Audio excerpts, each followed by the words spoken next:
Good morning, everybody. Good morning, Colorado. Good morning, everybody outside of Colorado. Man, it is a beautiful Sunday. This is Let's Talk Colorado. I am Josh, one of your hosts. I'm also here with Joe Nie, the improv guy. What's up, man? Hola. Hola. To everybody out there listening, as he said, if it's raining where you are, it's not raining here. No, I see. I Clear want it blue to be. skies. I want it to be raining. Yeah, we need rain really, really bad, don't we? We definitely. I think do every a other lot. news story in Denver is definitely. We have to watch how much water we put out. You can, sprinkle your lawn. Yeah. I can't think of the right thing to say. Well, so Denver water, and this is funny you bring it up because did you get the email already? Okay, so well, you're not a homeowner, first of all. Yeah. So I'm a box owner. I live on the street. yeah, exactly. All the owners, all the homeowners. It's a designer luxury box, ladies and gentlemen. It is. I mean, I'd pay indoor hundreds plumbing. of dollars for it. Hundreds. Indoor plumbing everywhere. That's always a good thing. Well, you have plumbing, so I don't know. Maybe your landlords and everything like that will raise the prices on your box. another carton of cigarettes a month. Yeah, exactly. Well, it's prison rules. But no, everybody got the emails already. It all came out this week. So Denver Water, they're not restricting water yet. They're charging more for it. That's what they're doing. So they raised it, I believe, right around $2 every 1,000 gallons. What? Uh-huh. $2 every 1,000 gallons? Exactly. It's awful. That's highway robbery. It is highway robbery. It's I mean, water. What? Does Netflix own them? Like, it's absolutely unbelievable. Sounds like you own them. Right? But no, I don't think it's going to stop there. I think they're really going to restrict it because we got, I don't think we even hit 80% of the water we normally get. Yeah, that is not good for this lovely state. We need to pray for rain big time. We do. We absolutely do. Come on, rain. Come on, rain. Anybody who knows how to do a rain dance, I would love to see it. So film yourself doing it. Especially if you're a cute girl. Film yourself doing a rain dance, send it in. We'll throw a collage of all these rain dances going on and see if the rain gods actually say, all right. Well, you know what? That ice bucket thingy from a year or two ago went The ice viral. bucket challenge. Ice bucket. Let's do a rain challenge. Ooh, okay. Rain challenge. Yeah, we'll figure it out. And, we're going to be hiring some young interns here who know how to make stuff blow up. Yeah. So we'll try to get a rain challenge going out there and, maybe get everybody across the country doing a rain challenge. We got to get good with the young people. Yeah, there's a lot of states, though, that have enough water. They stole all of ours today. Yeah. Not today. Well, that's what I told people back in Ohio. I mean, I told them, we have had the worst moisture, non-ridden winter in Denver. Mm-hmm. And I've been here 8 years that I've ever seen. Probably all the natives have seen, but it all went to the Midwest because they got a ton of snow. Tons Of snow this year. They shut down cities. And I think since I was born here, I'm not going to say when that 1932 he was born. But that was coming. That had to be coming. Yes, it was. I think the city shut down maybe 3 or 4 times. I saw once a decade. I saw a documentary on Colorado probably 3 years ago, and there was a snowstorm maybe 70, 80 years ago, and it was 10 feet high with snow. Just insane. That'd be lovely. I do love when they shut everything down, though. Last time, I remember I was living downtown. I was in underground parking so I could get my Jeep out, and we just grabbed the video camera back when there were video cameras and you didn't just have your phones. And just filmed everybody. All the neighbors just came out. We're shoveling. We're talking. Everything was closed. It was really cool. That's how we have to get people back to being more social. Is exactly. A big old snowstorm. Exactly. Yep.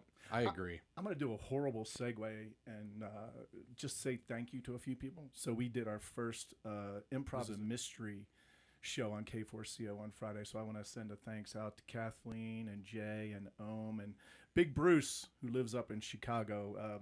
We're going to do a monthly show talking about improv, and there'll be some laughs, but it's going to be more kind of us just shooting a bull on what our thoughts are. Maybe some educational type stuff too. So keep listening to K4CO and watching our internet, and we'll let you know when we're going to do the next show. I think it's going to be May 8th. But thank you to them.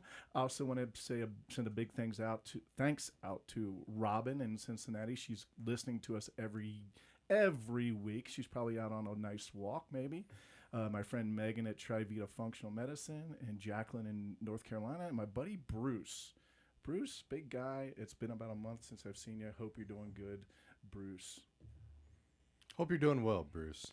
Heather just texted me too. So Heather, thank you. You rock, girl. So speaking of that, during this show, and this is a special show, it's the Jays. That's right, Josh and Joe. During the show, if you do have any comments, any questions, any topic ideas, anything like that, feel free to text the show during the live show. What is that number again, Joe? I got it right here. 720-965-4559. Yes. There's an echo in here. I like it. That was my sexy microphone voice. I still have no groupies. I've asked for groupies probably 9 times since September. I think you'll get some. I still don't have any groupies. I need to start doing my southern voice. You need a stalker, Joe. You absolutely need a stalker. I kind of do, and I kind of don't. You can also call that number. Once again, 720-965-4559. And yeah, say hi to us on this wonderful Sunday. If you are listening on K4CORadio.com or the K4CO radio mobile apps, or one of the many internet directories that are out there, you can see this live on YouTube as well, so you can see my pretty face. And Joe. Hi to my buddy Brian. What's up, BB? I got to start off with a true story. So I've been hiking. I mean, this is hiking weather for sure. Mm-hmm. So this is the second time in 3 weeks I did segment 4 on a Colorado trail right over by Rolling Creek down past Staunton Park. And I just want everybody to know that Bigfoot is real, because, you know, every time I hike now, I'm sitting there BSing with the guy. I know Bigfoot. He is true. He is alive. He moved. I know 3 weeks ago we said he was in Ohio, but he made the trek back over to Colorado. He did. And we had a good deep dive conversation, he and I. He's a cool dude. What's his name? Bigfoot. Sasquatch. I call him Sassy now. You call him Sassy? Sassy. We're that close. And he likes that? Yeah. That's kind of like calling someone sissy or something like that. No, man. He's just, like, do you think I'm dumb enough to call a 7'5" hairy dude a sissy? No yes. way. I am. He's a really interesting guy. He needs to be on the show Finding Bigfoot. I mean, that show's been around forever. No, he's smart. He just teases. He just keeps teasing people. Okay. He knows his stock keeps growing as time goes on if he does not get found. Mm-hmm. And I signed an NDA to say I don't know where you are, stuff like that. He said all you can do is talk about me on the radio. Okay. Well, that's good. There's no visuals on the radio. I mean, just us in the studio. Well, I mean, you know, like people don't know a lot of things about Bigfoot, but he's very self-sufficient. Mm-hmm. He makes his own moonshine. Ooh, nice. Have you tried it? Yes, I did. And you're not a drinker, so what'd you think? Well, if Bigfoot's going to offer you like a shot of his moonshine, you take it. Exactly. But guess what he calls his moonshine? Big Moon. Moonfoot. Hairy endings. I've been waiting like an hour to tell that stupid joke. You know, for not being a dad, you sure have a lot of dad jokes, Joe. I like it. I apologize to the listeners out there for that joke. They do not reflect the views of K4CO Radio or its affiliates or partners. I think I might have to just do a Bigfoot segment every week. Maybe, okay. Have you seen the show? No, I never watched that show. You've never seen the show? No, I've never seen that show. Oh, well, spoiler alert, they don't find it every episode. It's really annoying, but you know how every episode ends.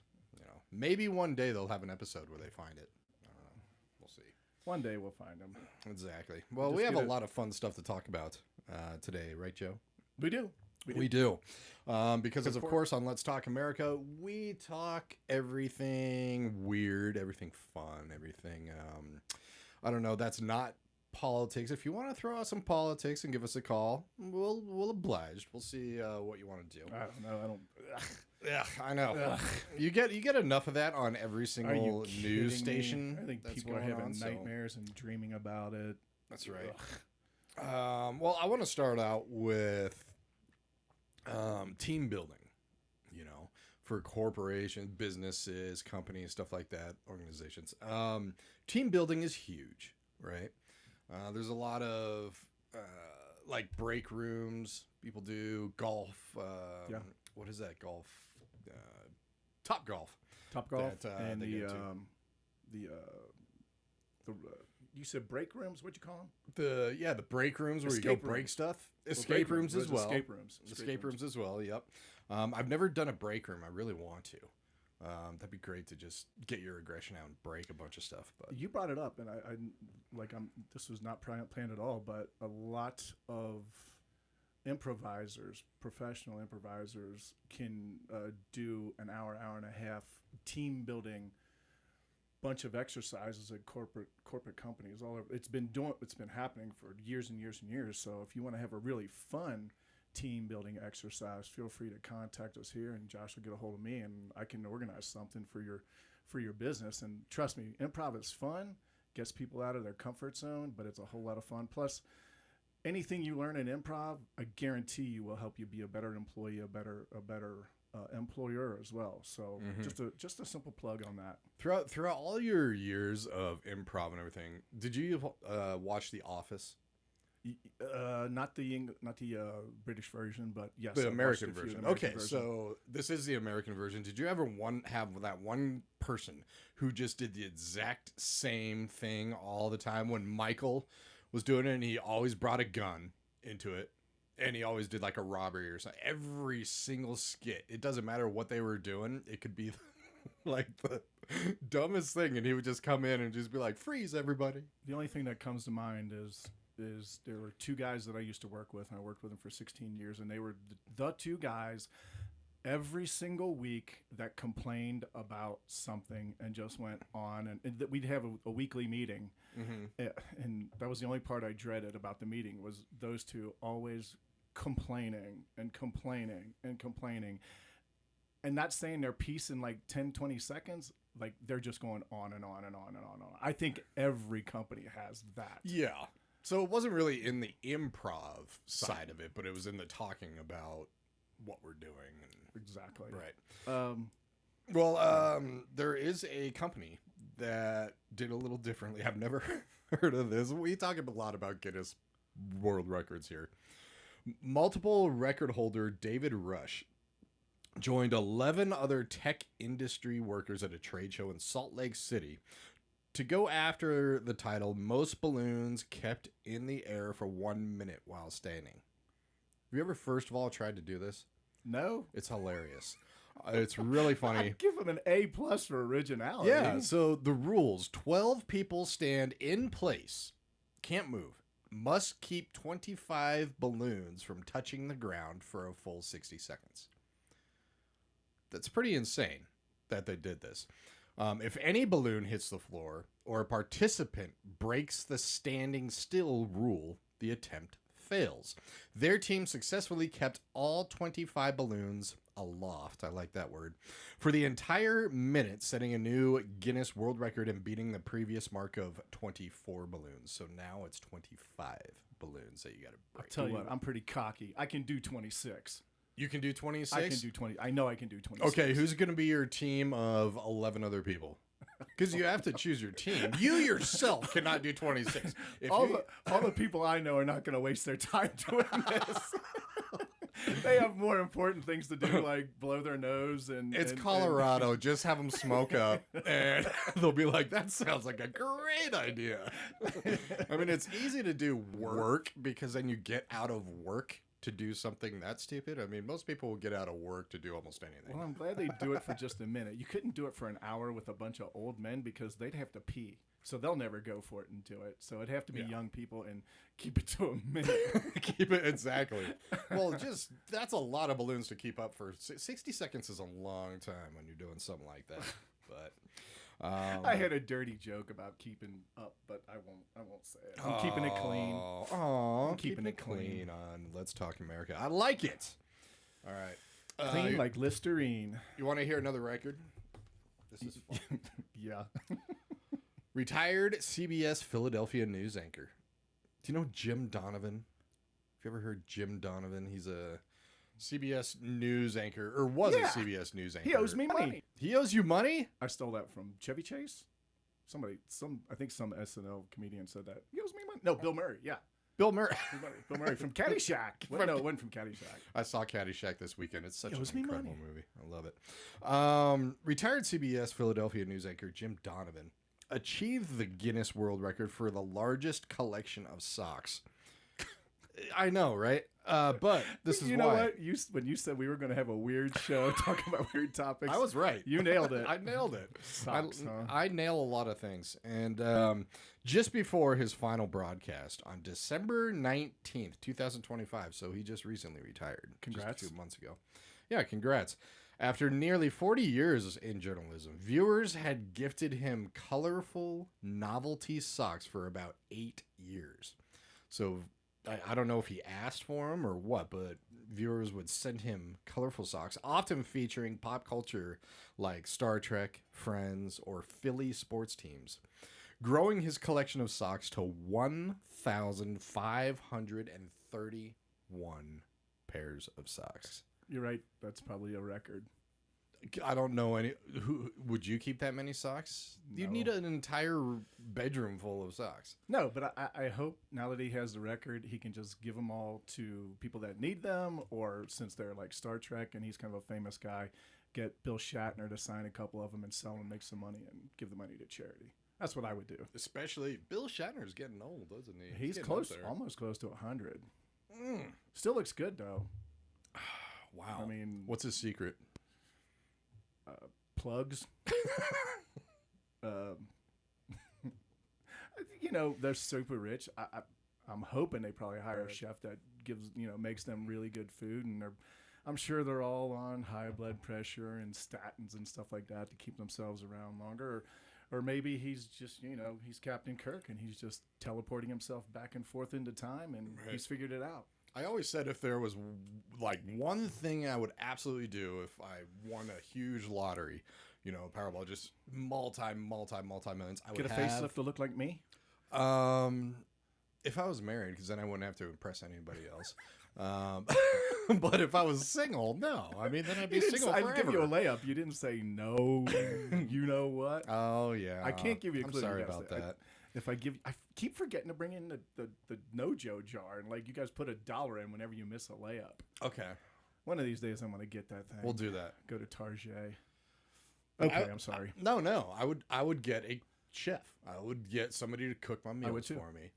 Because cooking is kind of a pain in the butt. And yeah, you could make good food that's incredibly delicious, but also good for you. Yeah.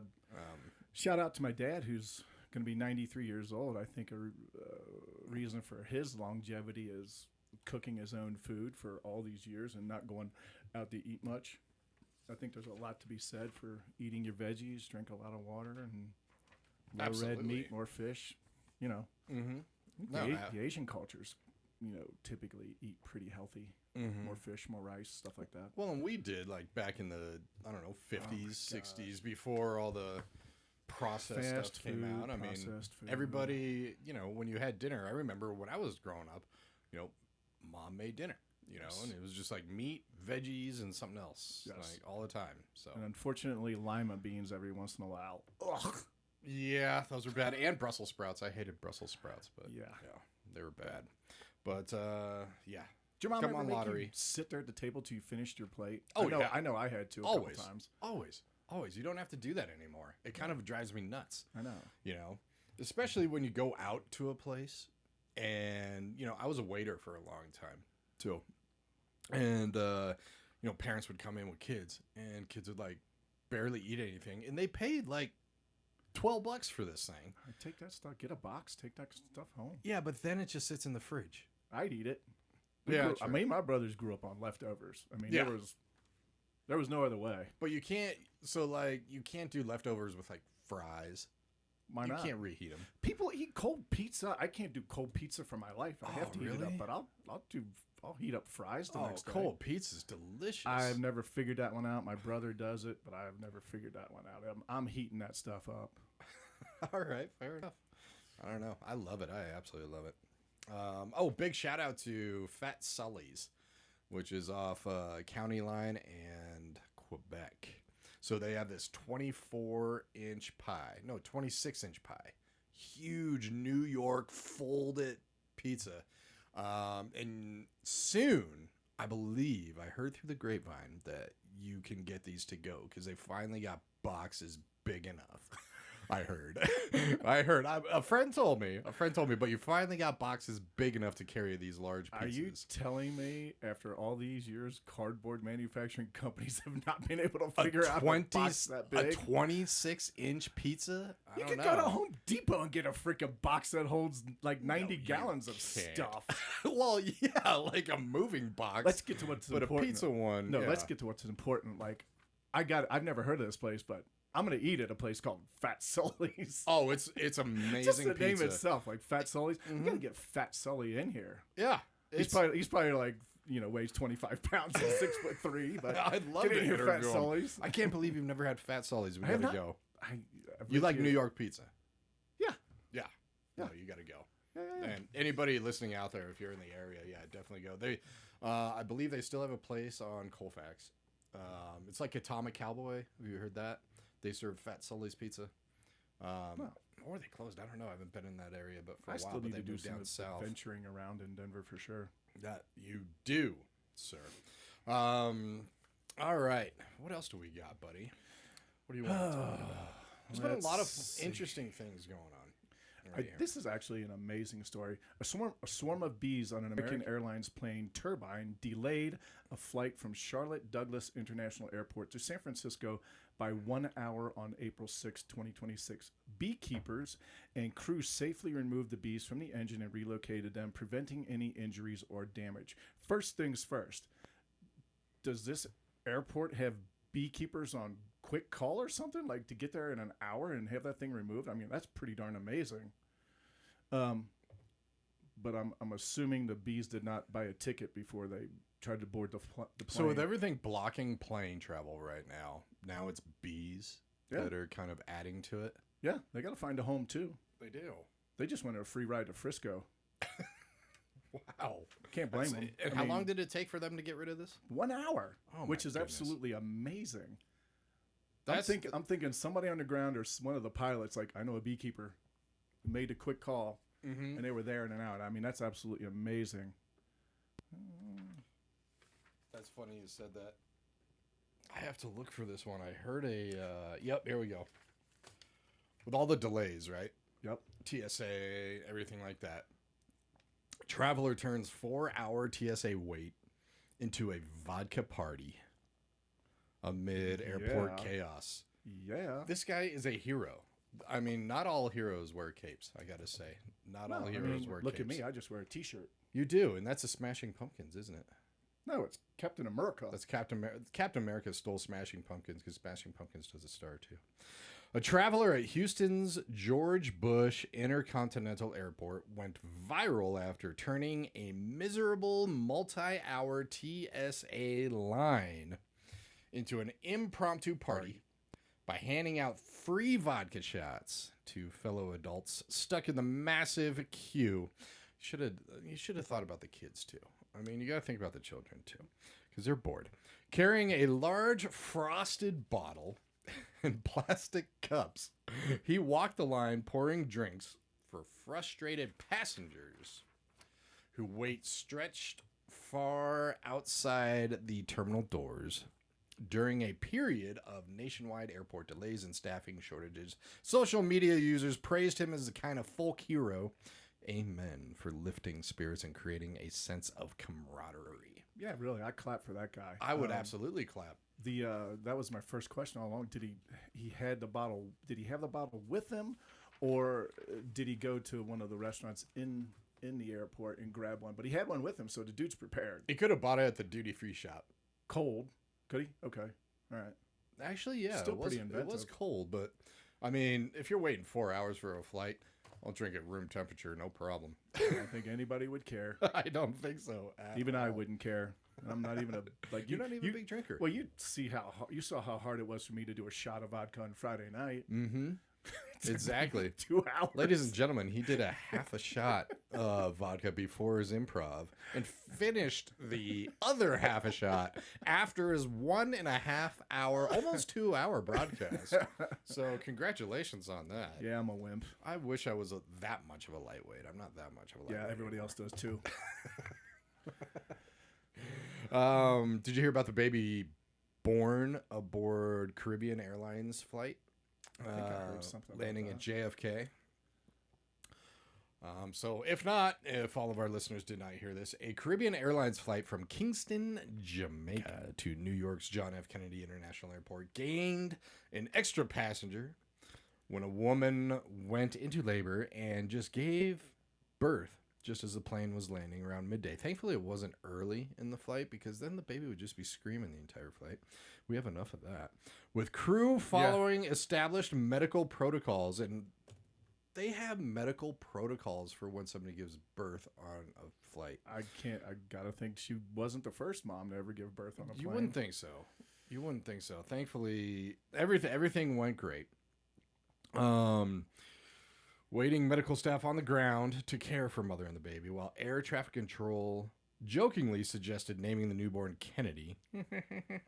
After the airport and the airline later praised its crew's calm, professional response and noted that no in-flight emergency was formally declared.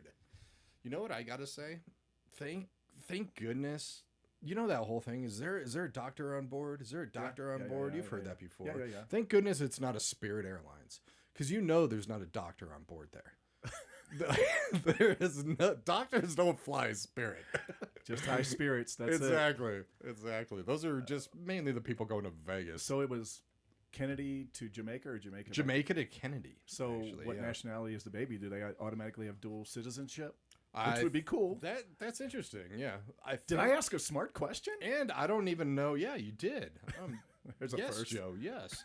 I don't know if this was I think it was a U.S. citizen flying back from Jamaica. I'll tell you what I would do if I was Spirit Airlines. What would you do, Joe? I would give this kid a credit card and 1,000,000 points for Spirit Airlines right away. Like, kid, you were born on our plane. You got free flights for the next 30 years. That's what I would do. That would be a great promo story. It'd be for the parents, realistically, until the kid's like, so what? Old enough to fly ride this story. My brain's always thinking about how to make money, and no matter what. Very true. That it is. But no, I think since it was over the airways, it was in U.S. Airways. It must be. I don't know. The president's gonna change some of that, right? I don't know. Talk about that stuff. Yeah. But I got. It seems like the baby came out pretty quick too. Flight from Kennedy down to Jamaica is 3-4 hours maybe. Yeah, my sister was actually with her first kid. My first niece. It was like 24 hours. In labor, so usually the first ones are pretty long. But Mommy's Day is coming up, so clapping and hands up for all the mommies, especially for doing any kind of labor whatsoever. God bless you, moms. And you're doing something special for Mom's Day. Yeah, you want to throw that out there a little bit? Mom's Day is May 10th, but we're gonna have a special Mother's Day show on May 3rd at Sazone Restaurant. It's gonna be something special. That's all I'll say right now, but I think it's gonna be really neat. And I'm looking forward to it. I'm too. Yep. I'm not going to be up presenting. I'm going to be just kind of sitting and watching, which is going to be fun. But if you haven't been to Sazon Restaurant, one, do this, especially if you're a mom, boy mom, right? That's kind of like what you're. The questions will be boy mom themed. Okay. And I'm not going to give too many details. Just tease people. Everybody will find out why that is on May 3rd. I like it. Thank you. Yeah, I'm getting a little verklempt just thinking about it. I'm verklempt. I love it. Good quote right there. If you have not been to Sazon, definitely check it out. Let me grab the actual address here. While you're doing that, yeah, on April 6th, Eloy firefighters, that's Eloy firefighters, rescued a donkey from a central Arizona project canal near Highway. We don't care about that. The animal was found struggling in the water, and crews used ropes and vehicles to bring it to safety. The donkey was later reunited with its family and is recovering from minor injuries. Rescue details. Rescue involved battalion. The donkey named Tomato by rescuers. The donkey suffered minor abrasions. So I'm always thinking, like, okay, what are the consequences for this donkey when he got back and started hanging out with the rest of the donkeys? Did they all look at him and say, man, you really know how to make an ass out of yourself? No, Joe. No, Joe, that's not what they said. Mainly I've been waiting mainly an hour and because a half for that donkeys joke. can't talk, but yes. Wow. And really, that's what they came up with is tomato. Yeah, really. That's tomato. That's the great name that they came up with. Yeah, really. Yeah. What would you name it? I mean, you're an improv guy. What would you name it? Spike. I like it. Or just Donkey. He's my favorite. Donkey is my favorite character in Shrek. Is it? Yeah. Why? He's just hilarious. Was that the Eddie Murphy? That was the Eddie Murphy. That was Eddie Murphy. Yep. That was definitely Eddie Murphy. And I think they're actually coming out with a new one too. I mean, that's what Hollywood does. They don't have too much original content anymore. They just keep making sequels and prequels. That they do. All right. You work out, right? Absolutely. Yeah. What's your workout like routine? I do maybe 20, 30 minutes. It's bench and get on the cables and do some chest exercise, tricep exercises, shoulder exercises with lightweight, and then just, do some curls with a bar. Like I said, I'm in and out in like 25, 30 minutes, make it quick and easy. But I've heard the best exercises just are that. You don't need to work out for 2 hours. You don't need to. Doesn't do anything. I mean, honestly, everybody that works out knows this. If you push yourself for 5 minutes, you're going to be burned out in 2. Right. It's just people like to rest a lot in between exercises. I don't. I like moving and getting it done. Mm-hmm. But yeah, what do you got for me? I got this. So there's this lady. She hopes that her new record inspires older adults to stay active and keep challenging themselves physically. I know where you're going with this. I got that one written down too. You got it written down? Let's see if it's the let's same. share yours and see if it's the same. The 90-year-old sets pull-up record. Well, it's not even a pull-up. What? It's not a pull-up. That's what AI said. And AI never lies. Never lies? It's never wrong. AI lies a lot. Well, was the name Ann Esselstyn? I don't know, but if they're 90 years old, I'm 90 sure years she's the old. only one. 90 years old. All right, ladies and gentlemen. Wait, what state did she do it in, though? Ohio. That's right, baby. The polls voted us ugliest like a month ago, but at least we're active. Let's see if this is good for Ohio or bad good. for Ohio. So Anne earned a Guinness World Record by holding a dead hang from a pull-up bar for 2 minutes and 36 seconds. That's not easy. That's not easy to just hold onto a bar? No, it isn't, because I weigh. It doesn't matter what you weigh, but I weigh. Oh, come on. How much do you weigh, Joe? 205, 210, somewhere around there. Right. And I'll do this maybe once or twice a week. Just, I'm not, my arms are not at a 90-degree angle, but it's just hanging. Mm-hmm. I can make it to 30 seconds. I'll count. And then, like, everything's burning, and I let go. But for really anybody to hold any kind of pull-up, their weight for that long is, God bless her. She's awesome. That's pretty darn good. I'm going to have to try it sometime because I think I could just dangle there for 2 minutes. Dangling is just hard, man. It just is. It's because you're using your forearm muscles and your finger muscles. All right. But they're not the strongest muscles in your body either, so that's kind of part of the reason why. I'm going to have to try this then. And when you're fat like me... I mean, I was going to say, you might need to get a prescription for some Ozempic. This was at the local YMCA in Cleveland Heights, Ohio, becoming the oldest person to achieve this feat. I like this. She trained for months to do this. You have to train to dangle from a bar. Okay. All right. Fair enough. I've never done it. She trained for months with a coach to build grip and upper body strength, performing various hanging and core exercises several times a week. She is plant-based eating and active living for decades alongside her husband, heart disease researcher Dr. Caldwell. All right. Proof positive. What's that? Doesn't matter how old you get. Keep exercising. True. No, you keep exercising. Well, I remember I was in the financial field for like 14 years, and I saw people retire. And there were two types of people who retired. There were the ones that stayed active, yes, physically and mentally, yes, and they just were great. They just keep going. Attitude, positive. Then there were the ones who just didn't really do anything, and they just really aged quickly. So people don't realize how important being physical helps you mentally. Mm-hmm. We for the most part, we separate the two, but when it comes to health and longevity, they are so connected.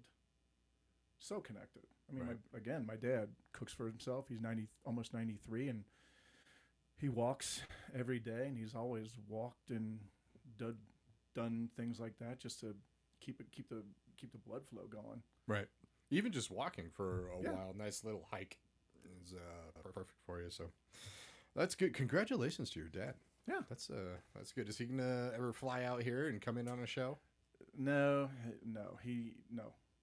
It's just flying is just too much for him anymore. Okay. I mean, because it's a 2.5-hour flight out here. It's just too much. Right. Hopefully, I'd love to get him out here, get my brothers to drive him out here just to see the mountains one more time. Mm-hmm. But even that kind of a long trip is asking a lot. Right. Fair enough. All right, what else you got there, Mr. Joe Nie, the improv guy? Oh my gosh, you caught me off guard. I want to give a big shout out to Sean Lowe, another host. He's going to be back hopefully soon. So he is down in his wonderful state of Louisiana. He's in New Orleans. So I hope, and this is another thing, is up here he's vegan. Are you going to keep going there? Give this guy a break. Yes, we're going to keep going there because now he's at home, and he says when he goes home he cheats. So hopefully he's doing a lot of cheating right now and enjoying some really good food. Sean, call in. Let us know what you're doing. That's right. Call in. Okay. All right. A Kansas cat was rescued by firefighters March of 2026 after getting stuck in a reclining chair's mechanism while trying to avoid a vet visit. So it was a smart cat. Firefighters, I can't believe this. Firefighters used a saw to cut the chair, and the cat was unharmed. Such incidents are common. Safety tips include checking the mechanism frequently and blocking access. I guess, I don't like going to the doctor either, so I'm gonna hide in a recliner. Once I walk into the office, I'm gonna find the nearest recliner and just hide in it. Is there gonna be a day then we're gonna have to get the firefighters out to do the jaws of life on you, so that you have to go to the doctor's appointment that you're. What would I get stuck in? Good point. I just get stuck in a bad state of mind. I mean, getting me stuck in a recliner. I think that would be difficult. Mm-hmm. I've always wondered with firefighters, like, they go on these calls that, oh my gosh, mentally they're horrible. I mean, these fires, these accidents, these car accidents, and all this stuff. And so do you think these firefighters they get a call like this and they're like, finally, thank God, a nice, easy, there's not going to be, the head's decapitated in a car accident and fire and everything like that. This is one of those kind of like little layup ones. I wish I could get my dad on the phone. He was a firefighter for 25 years, so I'm sure he had these goofy calls. Man, I guess there's 3 or 4 directions we could go with this. I'm sure some firefighters are like, "What? We're gonna go do this?" And then here's the other side of it. Firefighters are there to drown houses when they're on fire, save lives and stuff like that. Mm-hmm. If you're going to rescue a cat from a recliner, does that sacrifice a human?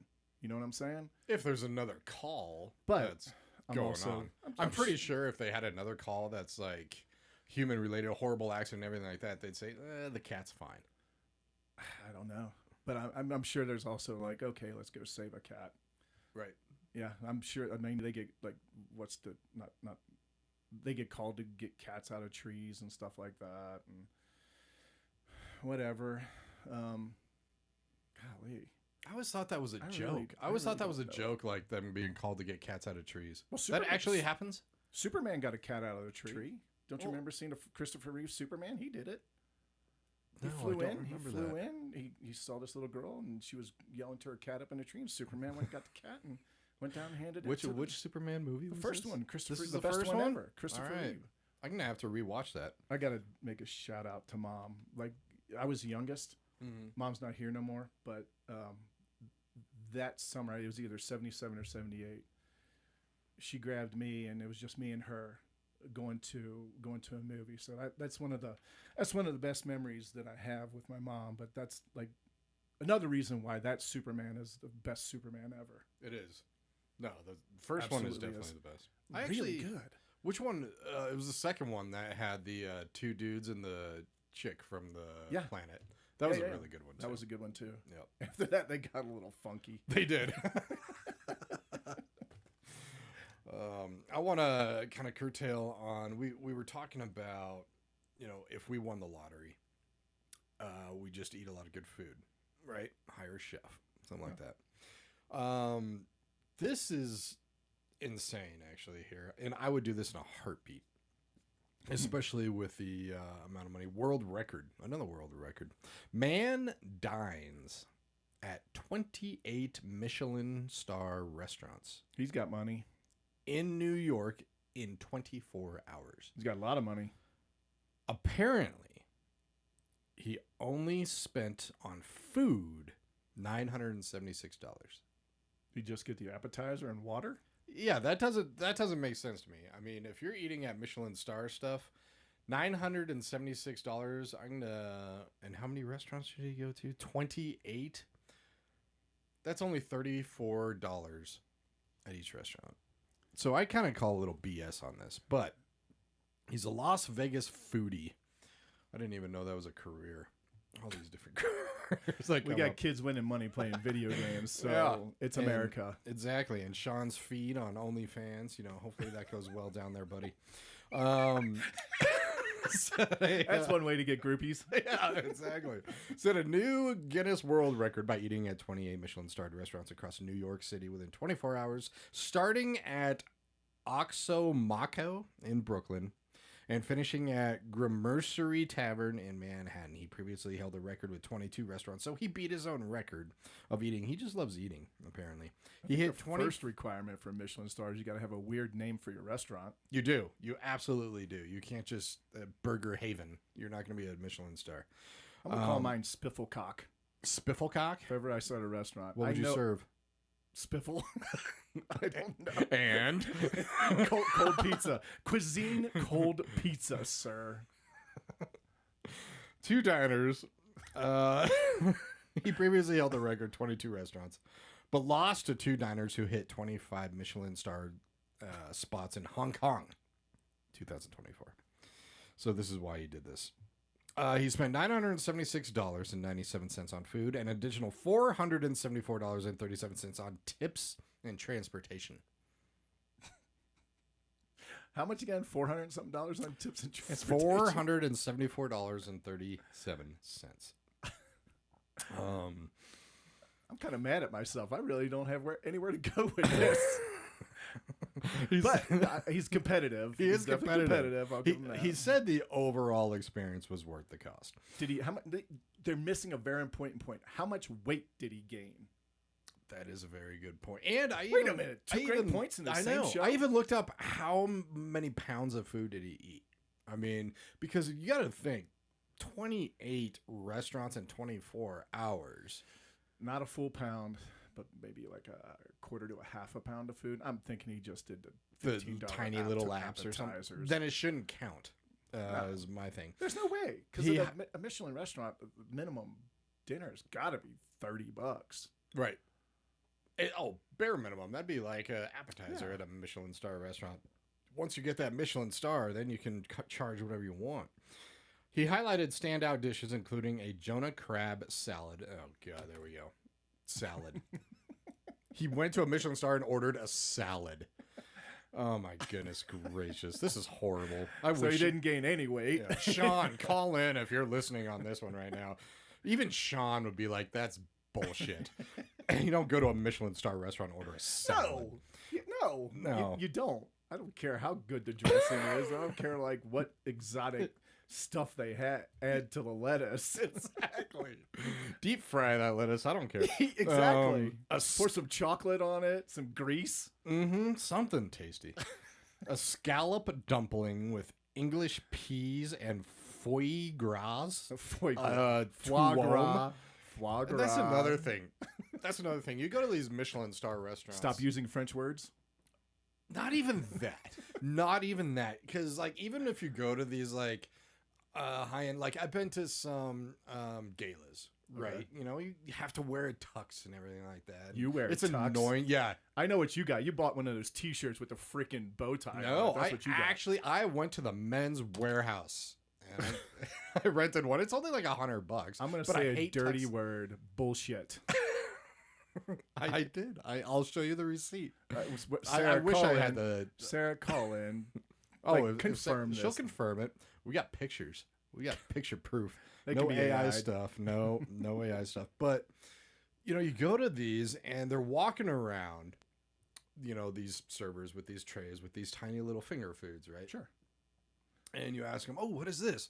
"Oh, this is a triaphon with a little jujupa," and it's just like, really? And then you eat it, and I'm like, like, do you have any corn dogs or something?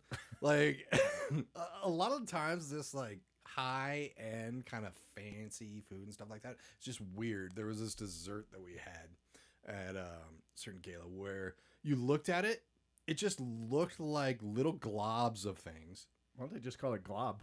Glob, exactly. I would just lie and say this is a French term, glob. It would have been a better name. I forget what the name it was, but we were at a table of I think 8 people. What it was is like globs of different colors, and then like, you know, little dessert things that looked like glass, but it wasn't. You know, it's just too artsy. And so I ate a lot of it. I ate the whole thing, believe it or not. You know why I ate the whole thing? Because I kept thinking you paid a lot of money for it. I kept thinking there has to be a reason. So I tried every single combination on that plate. There was not a reason. There was not a good combination of it. It was so weird. And so I'm kind of like, bring back the cheesecake. Just give us a cheesecake. Just give us regular dessert, regular food. And I'm going to go off on a tangent. Is there still a cheesecake factory down on 16th?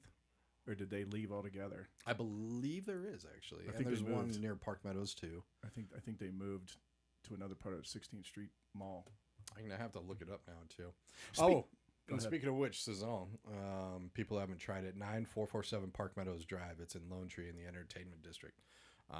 Definitely check it out. Go there. The food is delish. It is absolutely amazing. It's delicia. I'm gonna coin a new word, delicia, because Lisha is the name of the lady that owns it. Delicia. It's delicia. Saison is delicia. I like it. I like it too. All right. If she starts using it, but still, we can play with Delicia. It's Delicia. Delicia. If she starts using it, she's got to start paying me. You know what? I think you're right. I think there is. Just a little bit down the street. That's just sad. All right. Not on, and you can't call it 16th Street Mall anymore. You can't? No, it's just 16th Street. Remember? They went through that whole advertising campaign. Oh, yeah. I think we talked about this. I think the city council spent hours and hours and hours and thousands and thousands and thousands of dollars to figure that one out. It was... no, they paid a marketing company. It was about $100,000. They paid a marketing company. $100,000 to come up with a name, and all they did was drop the word. They could have called me, and I'd have solved that in literally 2 seconds. I would have done it for a cheesecake. Exactly. Mm-hmm. And a frozen one. At Costco. Right. That's enough politics on our part. Yuck. Speaking of food, A massive theft. I got to bring in my newscaster voice again. Sorry, folks. A massive theft in Europe reported in late March 2026 involved the hijacking of a truck carrying roughly 12 tons, over 400,000 bars of special edition Formula One Kit Kats. The shipment was stolen while traveling from a factory in Italy to Poland, and both the vehicle and the cargo remain missing. I'll tell you what, those Europeans, when they plan to steal something, they go all out. They plan to steal jewelry out of the Louvre, which was an amazing story in of itself. They just got a truck and got a lift and went up to the second floor balcony, opened a door, walked in, walked by security and all the employees, and opened another door and said, "Oh, that's a $500,000 200-year-old necklace. I'm going to take that." Walked out. They also planned to steal Kit Kats. So it's not only jewelry, it's food, so they can survive. I bet it was the same guys. They planned to steal Kit Kats. They planned to steal 12 tons of Formula One Kit Kats. Approximately 413,793 bars went missing. I heard about this story. Kit Kats went missing, and this was in Europe, though, right? This was... Well, Nestle's smart, too. Nestle stated that the bars can be tracked via batch codes. So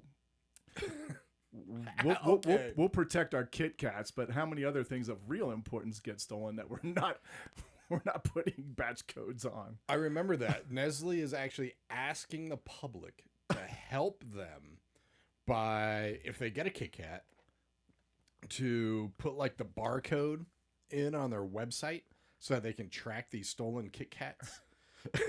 And because that's the first thing I would just buy a Kit Kat and just be like, I want to check if this is one of the stolen ones. But they call it a stolen Kit Kat tracker, I think. That is absolutely awesome. I love it. Yeah. They didn't give the total dollar amount of how much it costs, or how much all those Kit Kat cost.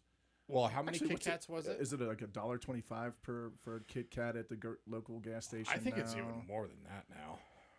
Dude, you and I grow up, it was a quarter for a Kit Kat. Oh, it was like 50 cents. Candy bars were 50 cents. I'm older than you, so it was a quarter, because I remember that. You are much older. You are much older, better looking, smarter, sexier, all those good things. Yeah, well, it was the older time, looks like, I got kind of the younger crowd.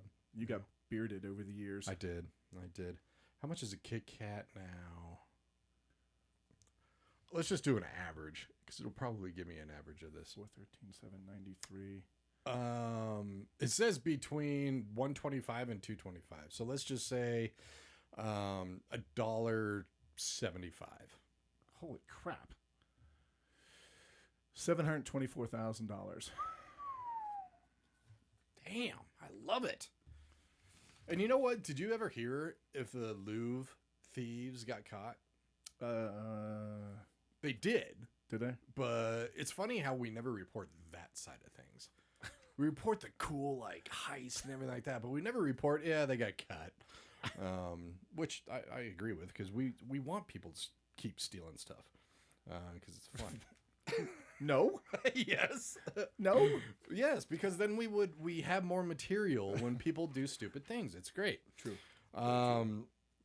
Speaking of which, and this one came in from a listener, actually.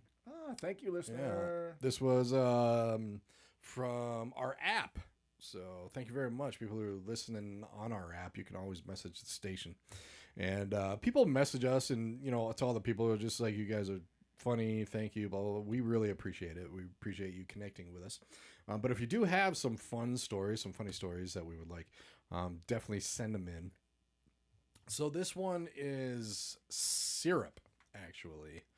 We got and I gotta look this up. Today. We do have a food thing, and maybe that's why Chris brought this in. Thank you, Chris. Let me look this up real quick. Thanks, Chris. Let's see, sticky syrup.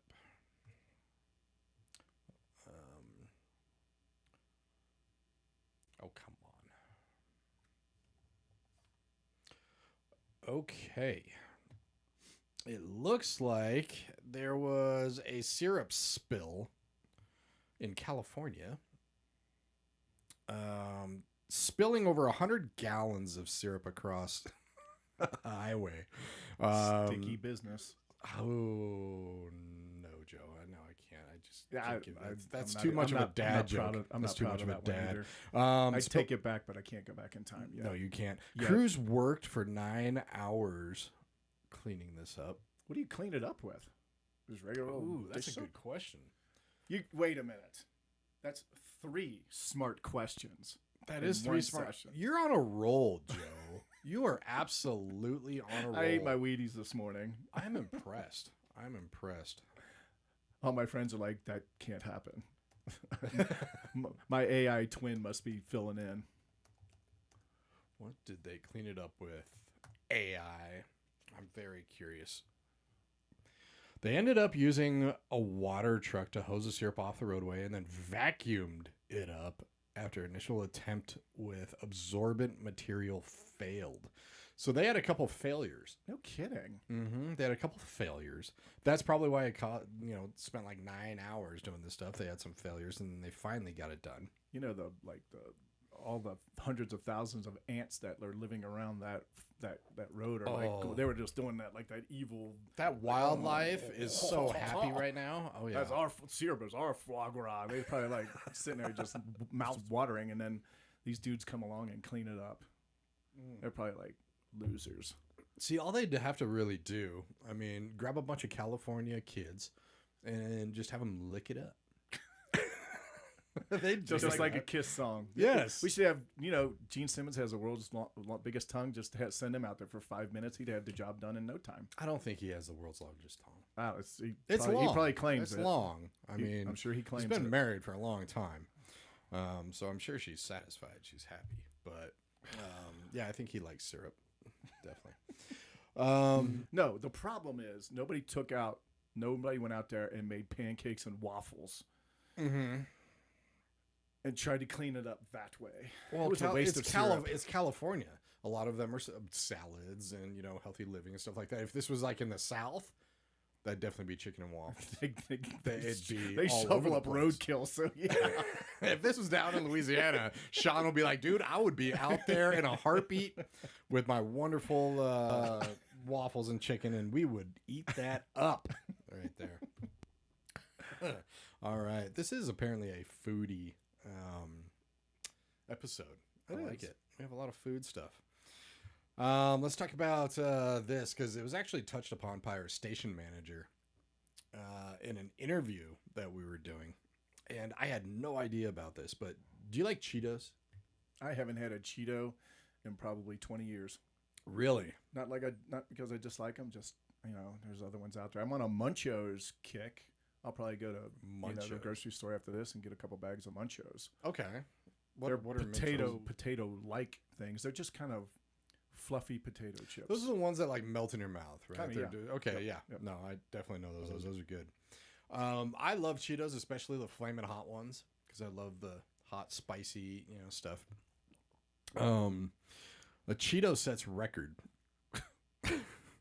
And I'm one of these people. When are you going to subscribe to the Guinness Book of World Records website? I am. I love it. I absolutely love it. I love Guinness Book of World Records. You know what? You have a record. Your record is mentioning the most Guinness Book of Records I wonder if on a that is radio record. station. Well, Hey. you've got it. Anything can be a record these days. That's what I love can. about it. That's what I love about it. When I eat Cheetos, I'm not really looking at Cheetos. I'm just, eating. Sure. Like when you're eating Munchos, are you looking at the shape of the Munchos and kind of analyzing it and stuff like that? Every once in a while. So you do. Okay. Yeah, sort of. Kind of, I guess. Well, apparently there was a flamin' hot Cheeto shaped like a Pokemon character. I love that you're laughing on it already because we've talked about Pokemon too. I gotta call my nephew. Let's get him on the phone. Definitely. The character is named Cheetozard, which makes sense. Charizard. What's That's his the power? official name, but they nicknamed this Cheeto, the Cheetozard. Sold at Golden Auctions sale in March last month. Guess how much? Oh, A Cheeto. $15,600. $87,840 after starting at just $250. Of course it did. It started at $250 and then raised the paddles. Didn't you have the story that one of the original Pokemon cards, or maybe I heard that on the news, one of the original Pokemon cards sold for over $1 million? Oh, it was like 16 million. 16 million. So Pokemon for this very rare Pokemon card. My nephew could be a freaking millionaire. I got to sit down and talk to him. But here's the thing, though, is that you got to jump right on it because it could end up just like Beanie Babies. True. Remember that? Beanie Babies, thousands of dollars, now it's just like, yeah, here's 50 cents. Yeah, the only thing that really does it is baseball cards and even those kind of had a little bit. They went books. down quite a bit. But, My dad had original Superman comic book. He did. Like the first one? First one. He had it. Oh my god. And grandma got rid of it because grandmas are just clean and they just like, this thing's tore up. I'm not gonna get it. But he had an original. That's like the estate sales. I want to start going to estate sales because every once in a while you can find something very cool. You are right, 100%, sir. But yeah, I still don't get it. But the Pokemon thing, that is absolutely hilarious to me. And what are you gonna do when you buy a Cheeto? Put it in a display case. Here's the flaming hot Cheeto that looks like a Pokemon character. My first thought unusually started with eat it. Exactly.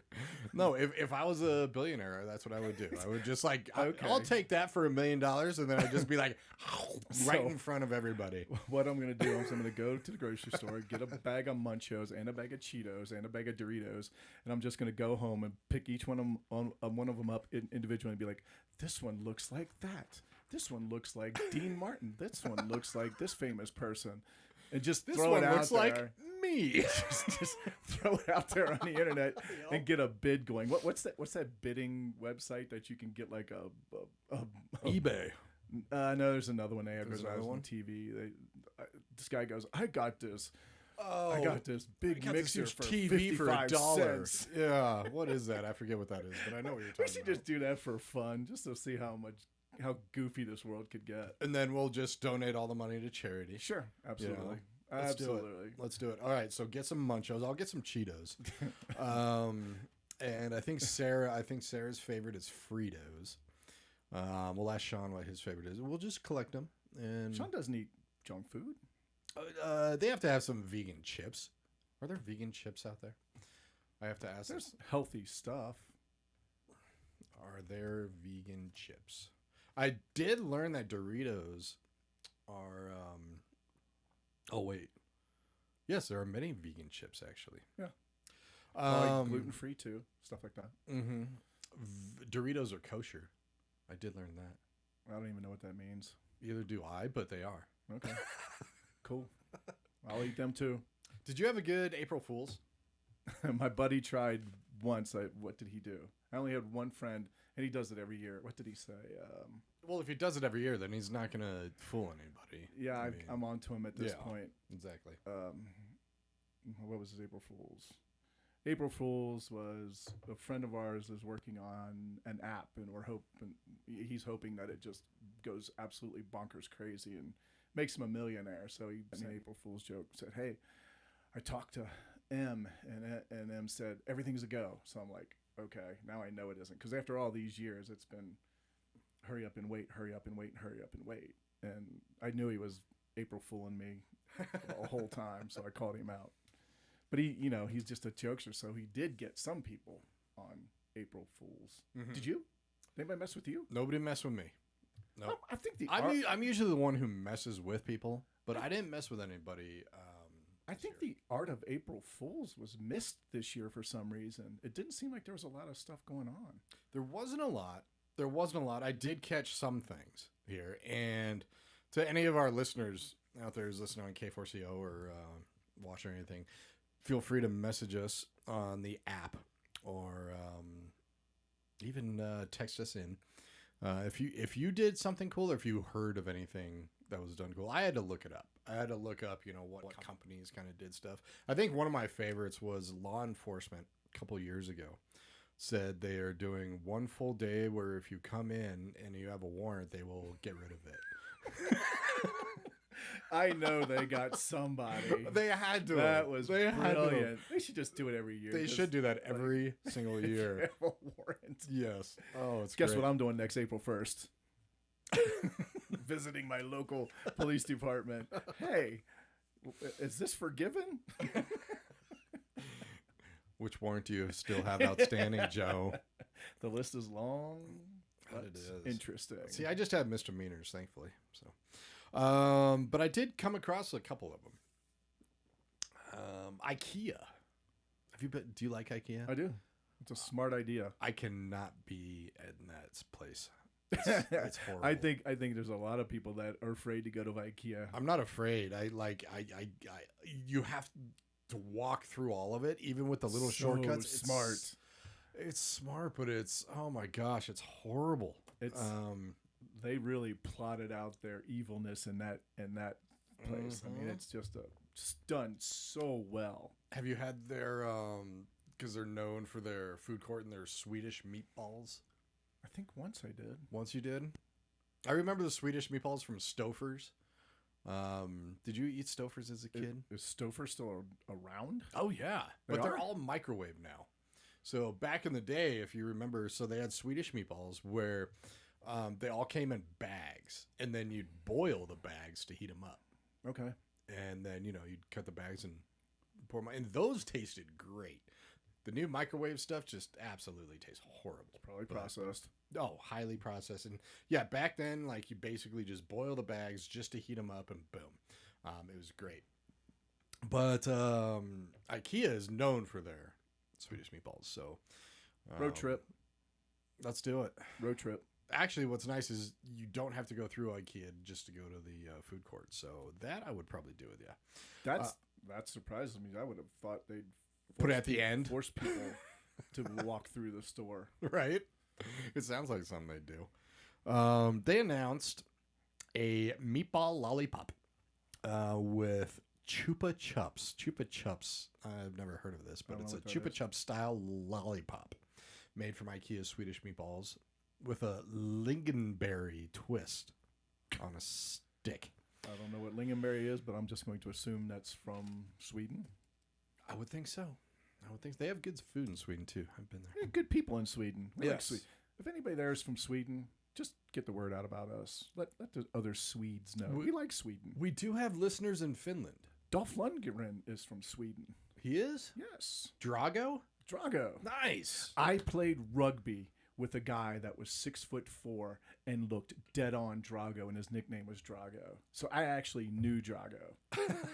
Not the Dolph Lundgren. Not the Dolph Lundgren guy. But you played rugby? I played rugby from age 35 to 40. Really? Yeah. Did you get your butt kicked? No. Good job. I You were the crushed people. enforcer? I crushed people. Nice. That's the beauty of football and rugby and Australian rules football is you get to hit people and it's totally legal. Mm-hmm. I just remember the Friends episode where Ross gets his butt kicked.